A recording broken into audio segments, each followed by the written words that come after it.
Hola, ¿qué tal? ¿Cómo estáis? Espero que magníficos. Mi nombre es Eduardo Laborda y soy el responsable de educación de Alter Ego Italy Ibérica. Y hoy quiero presentaros una nueva herramienta dentro del portafolio de educación de Alter Ego, Evolution, una herramienta donde hablaremos de pequeños y rápidos tips o píldoras con soluciones lógicas y pragmáticas a problemas cotidianos del día a día en vuestros salones. Chicos, bienvenidos a Alter Ego Education Tips About. Mirad, en esta ocasión quiero hablaros de la cobertura en máximo recrecimiento. Es un pequeño problema común con el que os vais a encontrar muy a menudo y en épocas demasiado a menudo. Esta cobertura de máximo recrecimiento parece fácil, pero no lo es. Tiene sus pequeños tips y sus pequeños contras, aunque también tiene sus beneficios, ¿sí?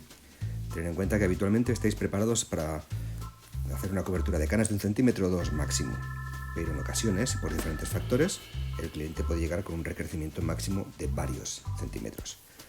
Mirad, estos son los temas que tenemos que tener en cuenta para el diagnóstico de ese problema: el número de centímetros, el grosor de la cana, la diferencia con el tono restante y la franja entre cana y el tono. Por ejemplo, el número de centímetros. Indudablemente es lógico, pero a veces no nos damos cuenta que no puede ser lo mismo teñir 1 centímetro que teñir 3 o 4 centímetros. O aplicar color en 1 centímetro, mejor dicho, o aplicar color en 4 o 5 centímetros. Primero por la cantidad de producto y segundo pues porque a lo mejor tenemos incluso que variar el tono. Y esto nos obliga a tener una comunicación con el cliente para que el cliente entienda todo esto. También el grosor de la cana, porque independientemente del grosor de la cana, pues no es lo mismo teñir 1 centímetro, aplicar color en 1 centímetro que aplicar color en 4 o 5 centímetros. Otra cosa que tenemos que tener en cuenta es la diferencia con el tono restante. En 1 centímetro, la diferencia con el tono restante, si nos va medio tono más, pues a lo mejor no se nota mucho, pero en 3 o 4 centímetros o 5 centímetros, si aplicamos el mismo color que siempre, es posible que notemos una diferencia de tono, incluso tengamos que poner a veces un tono más oscuro. Y luego hay que tener en cuenta también la franja entre cana y el tono, porque es posible que haya variado un poco por lavados o porque el cliente en ese intervalo de tiempo se haya puesto algún otro producto, que de eso hablaremos en otro tips.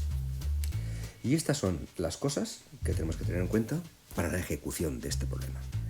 Primero, la cantidad de gramos, los volúmenes de oxidación, el depósito o arrastre, el tiempo de exposición, el tono elegido o el arrastre de la franja. Mirad, la cantidad de gramos, repito, es obvio, pero indudablemente si con 50 gramos vamos a teñir 1 centímetro de raíz, si tenemos 3 centímetros, indudablemente habrá que multiplicarlo por 3.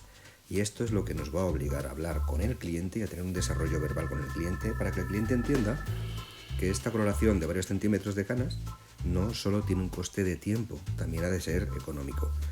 Los volúmenes de oxidación, esto es muy importante porque quizá haya que trabajar en estos casos concretos a 30 volúmenes, extendiendo un poquito el tiempo de exposición para que haga ese efecto mordiente.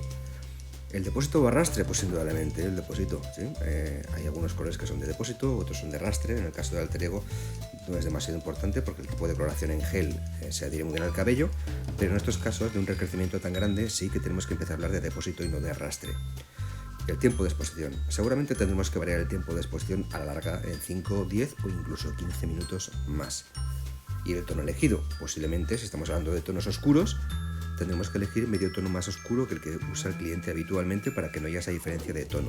Si es un tono claro, seguramente incluso un tono de diferencia más oscuro. Y el arrastre de la franja, pues seguramente tendremos que arrastrar un poquito esa franja si es en oscuro. Si esa franja es en claro no tendremos problema, igual hay que hacer una prepigmentación. Pero si esa franja es en oscuro tendremos que arrastrarla y eso hablaremos en el siguiente tips. Es importante, chicos, también que aprovechando esta situación cambiemos los materiales, no saquemos el mismo bol y el mismo pincel. En Alter Ego tenemos desarrollado una serie de herramientas muy novedosas y muy chulas, como los boles de cristal o de bambú, la nueva carta de color o los pinceles de pelo de Marta, con el que podemos hacer un trabajo de color mucho más exquisito, mucho más sofisticado y donde podremos incrementar el ticket medio. Atención, incrementar el ticket medio con más servicios, no solamente incrementar por incrementar, ¿ok? Y en este caso, repito, como es un trabajo diferente y en el que tenemos que hablar con el cliente para negociar ese precio y ese tiempo, nos encontraremos con que muchas veces tenemos que casi discutir con el cliente. Y siempre en esos casos yo recomiendo esto: cuando tengas que discutir entre tener la razón o ser amable, elige siempre ser amable, como decía R.J. Palacio. ¿Dónde nos encuentras en este sentido para coger la máxima información que puedas? Pues mirad, nos encontramos en la web en la app Alter Ego Italy, en los podcasts de Spotify y Apple Podcasts, en YouTube en Alter Ego Italy España, en Instagram en Alter Ego Italies, en grupos de Facebook en Alter Ego Academy y en Facebook Alter Ego Italy Ibérica. ¿Ok? Y nada más, chicos, este es el primero de los tips. Vamos a intentar colgar los máximos que podamos para poder ayudaros y espero que esta herramienta os guste, os ayude y os sirva al día a día. Un abrazo, chicos, y muchas gracias por todo.